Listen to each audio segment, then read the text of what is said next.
पशु चिकित्सक हूँ। बिहार के वैशाली जिले से बिलोंग करता हूँ। वैशाली जो लोकतंत्र की भूमि है, मैं उस जिले का वासी हूँ और पर्यावरण के क्षेत्र में मैं लगभग 15 सालों से काम कर रहा हूँ और भारत के लगभग 17 राज्यों में मैंने अभी तक पर्यावरण संरक्षण का संदेश दिया है। इतने राज्यों में मैंने पौधे वितरण किए हैं, पौधे खुद के हाथों से लगाए हैं, क्योंकि पर्यावरण में से ही हमारी उत्पत्ति है और पर्यावरण में ही लास्ट में हमें अस्तित्व विहीन हो जाना है। आप कपड़े पहन रहे हैं, वो पर्यावरण की देन है, पेड़ पौधों की देन है। भोजन कर रहे हैं, सांस ले रहे हैं, फल और फूल उपलब्ध हो रहे हैं, मेडिसिन उपलब्ध हो रही है। इन सबों में कहीं न कहीं वृक्षों का बहुत बड़ा योगदान है।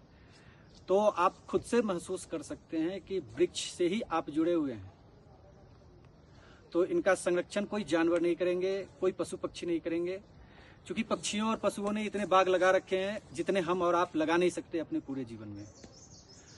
तो इनका संरक्षण तो कर सकते हैं साथियों, क्योंकि अगर ये नहीं रहेंगे तो आप कुछ भी नहीं है, हम कुछ भी नहीं है, हमें कुछ मिलेगा नहीं, भोजन और रहने का कुछ भी नहीं मिलेगा, तो फिर हम जाएंगे कहाँ।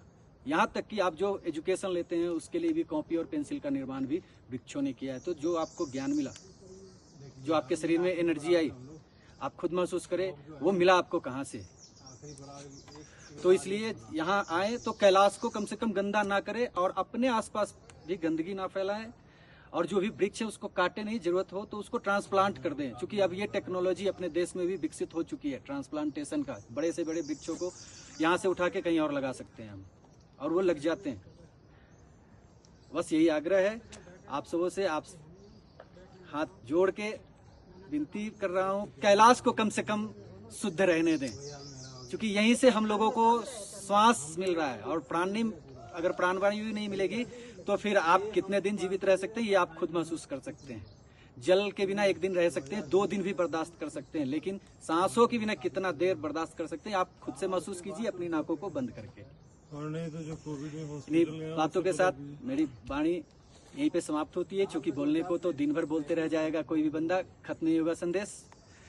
आग्रह मेरा जो है वो फिर से रिपीट करता हूँ, आप सब पर्यावरण संरक्षण में मेरा साथ दें अपने आसपास।